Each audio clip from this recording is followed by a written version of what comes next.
नहीं है। तो इस वीडियो में हम जानने वाले हैं मोदी जी की बचपन से लेकर प्रधानमंत्री बनने तक की कहानी। इनकी कहानी जानने के लिए हम आ गए हैं 1950 में। इस समय में भारत बहुत सारी परेशानियों का सामना कर रहा है। भारत के गुजरात में है ये वाडनगर गांव। आज 17 सितंबर 1950 को वाडनगर गांव के एक गांव के अंदर जन्म हुआ है नरेंद्र मोदी जी का। मोदी जी की माता का नाम है हीराबेन मोदी और इनके पिता का नाम है दामोदर दास मूलचंद मोदी, जिनके 6 बच्चे हैं और इनमें से तीसरे हैं नरेंद्र मोदी जी, जो कि आने वाले समय में भारत के प्रधानमंत्री बनने वाले हैं और पूरे देश को सफलता की तरफ एक नई दिशा देने वाले हैं। लेकिन अब बचपन में मोदी जी के परिवार के ऊपर गरीबी हावी है, क्योंकि अभी मोदी जी के पिता वाडनगर के रेलवे स्टेशन पे चाय बेचते हैं। ये अपने बेटे को किसी महंगे स्कूल में लगाना अफोर्ड नहीं कर सकते, इसलिए 8 की उम्र में इन्होंने मोदी जी को आरएसएस के आर्मी स्कूल में लगा दिया है। गरीबी की वजह से स्कूल में बहुत बच्चे मोदी जी को चिढ़ाते हैं और इनके पिताजी के एक चाय वाला होने की वजह से इनका मजाक उड़ाते हैं। लेकिन मोदी जी को इन छोटी मोटी चीजों से कोई फर्क नहीं पड़ता है। इनके बाकी दोस्तों के तो सपने हैं नई साइकिल लेना, नया बैग लेना, लेकिन इनका सपना है ज्यादा से ज्यादा अपने परिवार की और बाकी लोगों की हेल्प करना। मोदी जी के पिता की वाडनगर रेलवे स्टेशन पर चाय की टपरी है और घर की स्थिति खराब होने की वजह से इन्होंने इसी टपरी पर काम करना शुरू कर दिया है। अब ये रेलवे स्टेशन पर चलने वाली ट्रेनों के अंदर जाकर उनमें बैठे लोगों को चाय बेचती हैं। इतने छोटे बच्चे को चाय बेचते हुए देखकर कई लोग उनको कुछ पैसे ज्यादा दे देते हैं और इस पैसे को मोदी जी दे देते हैं रेलवे स्टेशन पर बैठे गरीब लोगों को उनकी हेल्प करने के लिए। अब भारत की जंग शुरू हो गई है चाइना के साथ में और इसीलिए वाडनगर स्टेशन से हर घंटे कई सारी ट्रेन गुजरती हैं फौजियों को लेकर और मोदी जी इन सभी फौजियों को बिल्कुल फ्री के अंदर चाय पिलाते हैं। ये पढ़ने के अंदर तो ठीक ठाक ही स्टूडेंट हैं, लेकिन स्कूल की बाकी चीजों के अंदर इनका बहुत ही ज्यादा इंटरेस्ट है। जब भी मौका आता है कोई स्पीच देने का, किसी नाटक के अंदर भाग लेने का या फिर लोगों के हक के लिए उनकी आवाज उठाने का, तो ये हमेशा आगे रहते हैं। अब मोदी जी वाडनगर रेलवे स्टेशन पे सैनिकों को चाय पिला रहे हैं और सैनिकों से ट्रेनों के डब्बे पूरे भरे हुए हैं। अब कुछ महीने बीत चुके हैं और सैनिकों की ट्रेनें वापस आई हैं वाडनगर रेलवे स्टेशन पे। बहुत सारे सैनिकों की लड़ाई में मौत हो जाने की वजह से ट्रेन के डब्बों के अंदर सैनिक बहुत कम है, इसलिए बचपन में ही मोदी जी का दिल टूट चुका है, क्योंकि कुछ महीने पहले जिन सैनिकों को उन्होंने चाय पिलाई थी उनमें से बहुत सारों की लड़ाई में मौत हो चुकी है। इसलिए बचपन में ही मोदी जी में देश के लिए मर मिटने का जज्बा आ गया है। इनके बचपन में होने की वजह से फौज या फिर पुलिस तो ज्वाइन नहीं कर सकते, इसलिए इन्होंने आरएसएस को ज्वाइन कर लिया है, जिसमें देशभक्ति करना और हिंदू धर्म की रक्षा करना सिखाया जाता है। अब इनका रूटीन कुछ ऐसा है कि ये सुबह रेलवे स्टेशन पर चाय बेचते हैं, दोपहर में स्कूल जाते हैं और शाम को आरएसएस की मीटिंग्स में जाते हैं। आज ये करते हुए इन्हें 2 हफ्ते हो चुके हैं। यह है मोदी जी का वाडनगर के अंदर घर और आज इनके घर पे मोदी जी और इनके भाई और इनकी मम्मी है।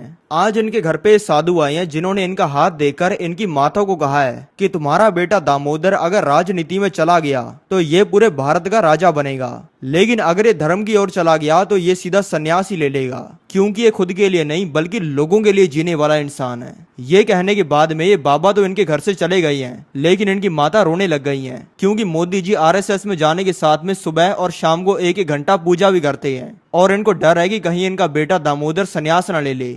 अब मोदी जी की उम्र 18 साल की और ये साल चल रहा है 1968 का और इन सभी चीजों को देखते हुए ही मोदी जी के माता पिता ने इनकी शादी करने की सोच ली है। लेकिन मोदी जी इस चीज के बिल्कुल खिलाफ हैं, क्योंकि उनका कहना है कि वो अपने सारे समय को देश और लोगों के भले के लिए लगाना चाहते हैं। लेकिन तब भी इनकी शादी पास के गांव की लड़की जशोदा बेन जी के साथ में करवा दी गई है। अब इस शादी को हुए कई महीने हो गए हैं और मोदी जी ज्यादा समय इनको नहीं दे पा रही है, इसीलिए इन दोनों ने अलग होने का फैसला कर लिया है। अब मोदी जी के दिमाग में हर समय हजारों विचार चलते हैं और उनको समझ नहीं आता है कि उनके जीवन का लक्ष्य क्या है, इसलिए ये अपने घर को छोड़कर हिमालय की ओर चले गए हैं और इन्होंने साधु जैसा जीवन जीना शुरू कर दिया है। अब 2 सालों बाद ऐसा जीवन जीने के बाद ये वापस आ गए हैं गुजरात के अहमदाबाद गाँव में और यहाँ पर इन्होंने लगा ली है ये चाय की टपरी। इनको टपरी लगाए हुए कुछ ही दिन हुए हैं और यहाँ पर रोज ही अंबालाल कोष्टी नाम के इंसान ने आना शुरू कर दिया है, जो कि आरएसएस के स्थानीय नेता हैं। अब इनको ये चीज करते हुए कई दिन हो गए हैं और आज इनको मोदी जी ने बताया है कि इनका बचपन से सपना है आरएसएस को ज्वाइन करने का।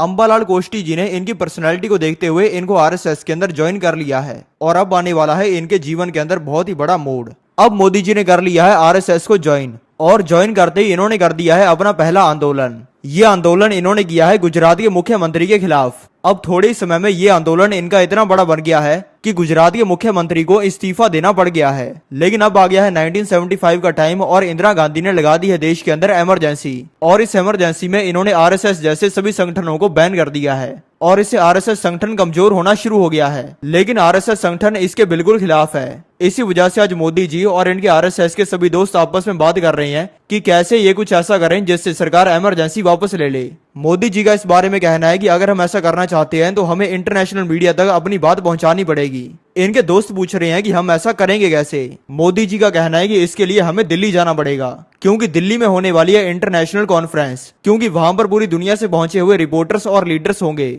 आज है इंटरनेशनल कॉन्फ्रेंस का दिन और यह है इंटरनेशनल कॉन्फ्रेंस की बिल्डिंग। अब आरएसएस के काफी सारे लोग चालाकी से प्लानिंग बनाकर चले गए हैं इस इंटरनेशनल कॉन्फ्रेंस की बिल्डिंग में और पहुंच गए हैं इसके सेंटर में जहां पर हो रही है इंटरनेशनल कॉन्फ्रेंस की मीटिंग। और यहाँ पर इन्होंने पूरी दुनिया से लीडर्स के सामने अपनी आवाज उठा दी है और ये आ गए हैं गुजरात में वापस। अब ये करके आए इनको कुछ दिन हो गए हैं और वही हुआ है जो ये चाहते थे। और अब सरकार ने इमरजेंसी को 1977 में वापस ले लिया है और इससे मोदी जी का ओहदा आरएसएस में काफी बढ़ गया है और इनको आरएसएस का रीजनल ऑर्गेनाइजर बना दिया गया है। और इसी खुशी में मोदी जी ने एक किताब भी लिख दी है जिसका नाम इन्होंने रखा है संघर्ष मां गुजरात। और अब इसके 3 सालों बाद 1980 में भारत में जन्म हुआ है बीजेपी पार्टी का। अब इसमें काम करने वाले लोग बीजेपी पार्टी का नाम बड़ा करना चाहते हैं और इसके लिए सोमनाथ से लेकर अयोध्या तक एक रथ यात्रा निकालना चाहते हैं जिसमें सभी हिंदू एकजुट होकर हिंदू धर्म की अच्छी चीजों को पूरे देश में फैलाएं। और इन्होंने ढूंढना शुरू कर दिया है एक ऐसे इंसान को जो कि इतनी बड़ी चीज को कर सके और इनको पसंद आए हैं नरेंद्र मोदी जी ये करने के लिए। और मोदी जी ने अब ये रथ यात्रा भी कर दी है। इस रथ यात्रा से भारत में हिंदू धर्म की गूंज सुनाई दी और लोगों ने बीजेपी का जम के समर्थन किया। ये देखकर बीजेपी के सभी नेताओं ने मोदी जी की बहुत रिस्पेक्ट करनी शुरू कर दी है और बीजेपी में उनका ओहदा और बढ़ गया है। और इसी वजह से अब इनको परमिशन मिल गई है बीजेपी की मेन मीटिंग्स के अंदर जाने की और इनमें इन्होंने जाना शुरू कर दिया है। ऐसा करने की वजह से ही अब बीजेपी में ये अटल बिहारी वाजपेयी और अमित शाह जी के करीब आ चुके हैं और इनसे इन्होंने पॉलिटिक्स के बारे में सीखना शुरू कर दिया है। अब बीजेपी के स्टेट असेंबली इलेक्शन होने वाले हैं। अगर ये से जीत जाते हैं तो गुजरात में बीजेपी की सरकार बन जाएगी। आसानी से ऐसा हो जाए, इसी वजह से मोदी जी ने बीजेपी के लिए एक शानदार स्ट्रेटजी तैयार की है और इसी के चलते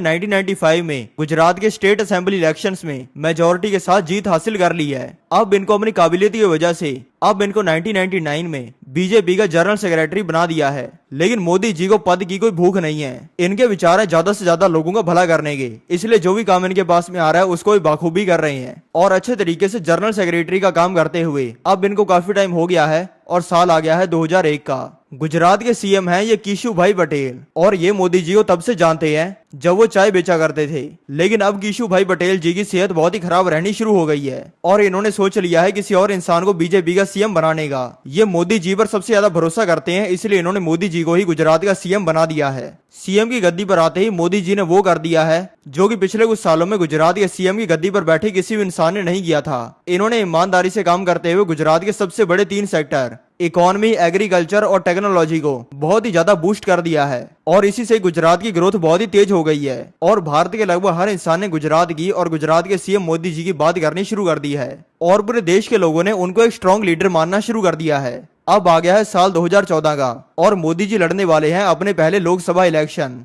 अगर वो इसे जीत जाते हैं तो वो पूरे भारत देश के पीएम बन जाएंगे।